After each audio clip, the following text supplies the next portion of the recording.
first strange thing that day was the silence. Not the ordinary silence of the open sea, broken by wind or seabirds, but a heavy silence, almost viscous, as if the very air were waiting for something. Still, none of us commented. In Pomole, fishermen learned early that the sea does not like questions. There were 5 of us.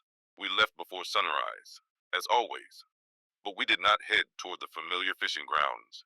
For weeks, people had been talking about a more distant spot, a stretch of water where fish appeared in absurd quantities, even out of season, a place that didn't show up on maps.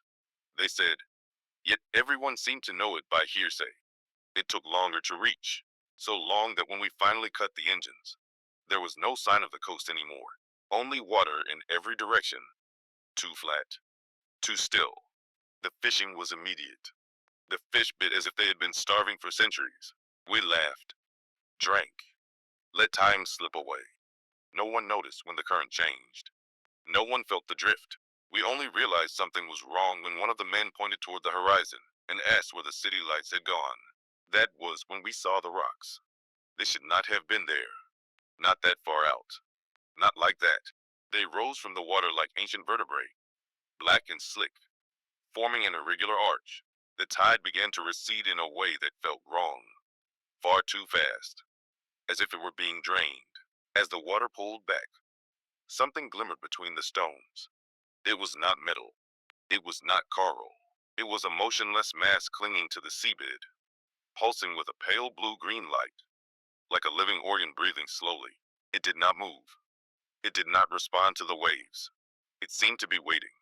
One of us, the most experienced diver, put on his gear without a word.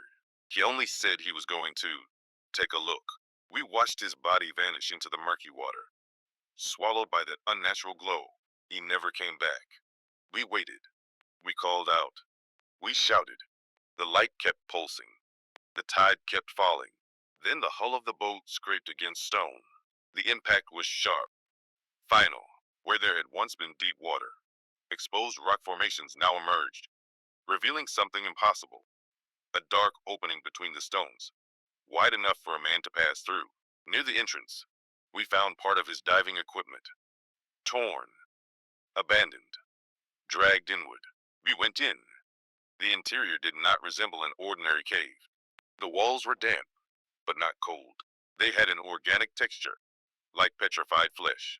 The ground yielded slightly beneath our feet. From deeper inside, a sound began to impose itself, a low, slow chant, impossible to identify as animal or mechanical.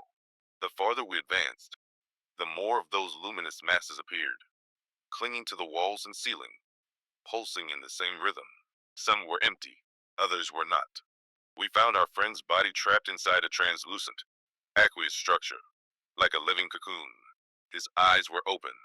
He was breathing, but unresponsive.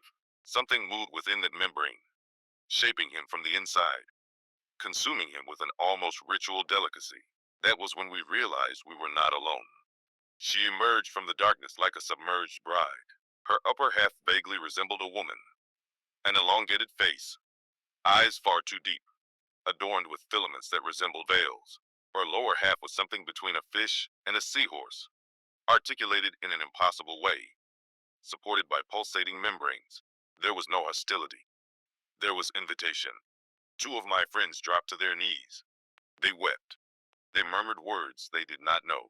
They spoke of ancient tides, of an oceanic womb, of a call that had always existed beneath Pomole. I ran. I stumbled back through the cavern as the chant grew louder, reverberating in my bones. Behind me came the sound of bodies dragging themselves forward, not in pursuit, but in devotion. I managed to free the boat just as the tide began to rise again, as if nothing had happened. As I pulled away, I watched the rocks slowly sink beneath the water. The light faded.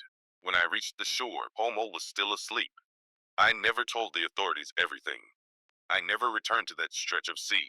But sometimes at night, when the tide recedes too far, I hear the chant, and I know they are still there, waiting for the next call.